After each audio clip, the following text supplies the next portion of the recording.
नाही, वाघनखाच्या संदर्भात जे इतिहासकारांनी म्हटलं आहे त्यामध्ये तथ्य असू शकतं. त्यामुळं कशाला आपण जे काही करतो ती टीका होणार नाही याची दक्षता सरकारने घ्यावी, संबंधित मंत्र्यांनी घ्यावी.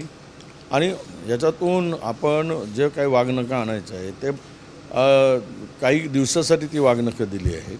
अशा स्थितीमध्ये आपण जाणकारांचं मत पण लक्षात घेतलं पाहिजे. ही टीका विरोधकच करतायत असं नाही, इतिहासकार पण करतायत.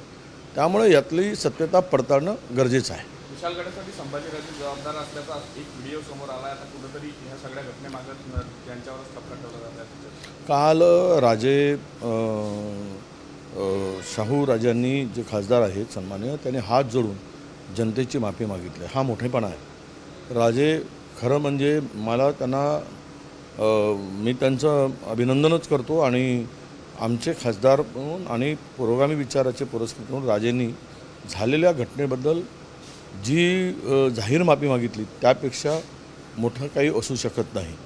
आणि राहिलं संभाजीराजेच्या संदर्भात काय चूक झाली तो तपासाचा भाग आहे. शासनाने तपासावं आणि त्यामध्ये काय तथ्य आढळते, कोण दोषी आढळते त्याच्यावर कारवाई करावी. सगळेच पक्ष कामाला लागले आहे. काँग्रेसची बैठक आहे, भाजप 2 दिवसाची रणनीती ठरवली. मला माझं फ्लाईट जाऊ देशील.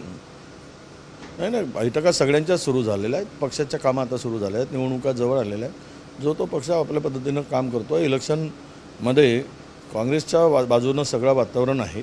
आणि अशा स्थितीमध्ये राज्यामध्ये सत्ता परिवर्तन हे 100% होणार. त्यामुळे या बैठकांना आता जोर आलेला आहे. देश विदेशातील प्रत्येक घडामोडींचे लाईव्ह अपडेट मिळवण्यासाठी आता साम टीव्हीच्या सर्व सोशल मीडिया प्लॅटफॉर्मला लाईक, फॉलो आणि सबस्क्राईब करा.